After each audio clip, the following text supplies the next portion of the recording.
प्रभाग क्रमांक 10 मध्ये ड मधून श्रावण शरद शिंदे हे अपक्ष उमेदवार म्हणून जनतेची सेवा करण्यासाठी निवडणूक लढवित आहे। त्यांची स्कूटर ही निशाणी आहे।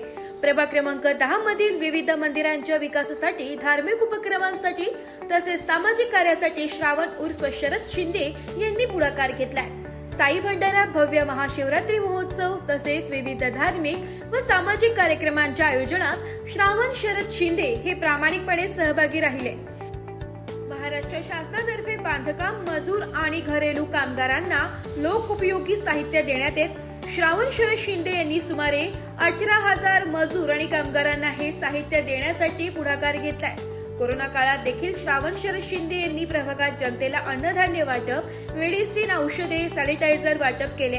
पक्षाने जरी माझ्यावर अन्याय केला असला तरी न्याय करण्याची ताकद जनतेकडे आहे। म्हणूनच सर्वांनी मला आपले मौल्यवान मत देऊन प्रचंड बहुमतांनी विजयी करावे अशी विनंती केली। काय सांगाल? श्रावण भाऊंचे कामं खूप चांगले आहेत। त्यांनी मंदिरांचे कामं केले, परत भरपूर ठिकाणी त्यांनी किट वाटप केलेले करोना काळांमध्ये। तर शरद भाऊ चांगला विकास करतील आपल्या नगराचा, आम्हाला चांगली आशा आहे त्यांची। ते निवडूनच येतील आणि माझे मत ठाम आहे, मी स्कूटरलाच मत देणार आहे आणि सगळ्यांनी स्कूटरला मत द्या। आपले मत कोणाला? आपले मत कोणाला? मी श्रावण भाऊसाहेब शिंदे, मी प्रभाग क्रमांक 10 मधनं अपक्ष उमेदवार म्हणून उमेदवारी करत आहे।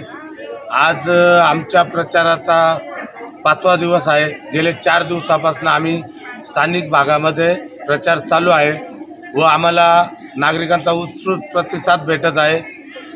अनेक ठिकाणी आमचे ऑक्शन करून आम्हाला विजय भाऊ असं नागरिकांचं सांगणं आहे की तुम्ही नक्कीच विजयी होणार आणि त्याच अनुषंगाने नागरिकांच्या पाठिंब्यामुळे आम्ही आज उमेदवारी करत आहे व लवकरच आम्ही पुढचे पण आमचे जे प्रयत्न आहे ते करणार आहोत। गेल्या 5 वर्षापासून आम्ही कोरोना काळात पण आम्ही अनेक नागरिकांना किराणा किट्स, ऑक्सिजन बेड,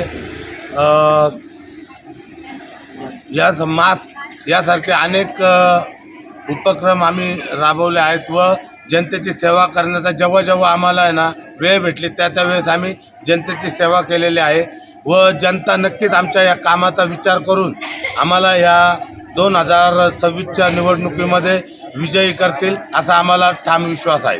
विकास आम्ही निवडून आल्यानंतरून प्रभागातील ज्या प्रामुख्याने समस्या आहेत त्यात प्रामुख्याने ज्येष्ठ नागरिकांसाठी विरंगुळा केंद्र असतील, रस्त्यांची झालेली दुरावस्था असतील, ज्या विद्युत तारा असतील त्या अंडरग्राऊंड करणे, गार्डन लहान मुलांना खेळण्यासाठी गार्डनची व्यवस्था करणे, यात जे काही कचरा कुंड्या वगैरेंचा जो प्रॉब्लेम आहे प्रामुख्याने त्याचं पण आम्ही ना शिस्तबद्ध प्रभाग करण्यावर जास्तीत जास्त भर देणार आहोत।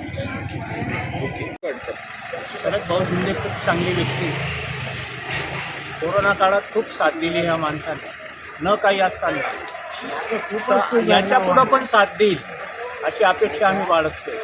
मग ते निवडून आल्यानंतर विकास करतील का? 100% विकास होईल निवडून आल्यावर। काय नाव आपलं? प्रभाकर पाटील। हा कुठला प्रभाग क्रमांक आहे? 10 मध्ये। प्रभाग क्रमांक 10। हो, बोला। नाशिक लोकशाही न्यूज साठी प्रतिनिधी रमेश खरात, सातपूर।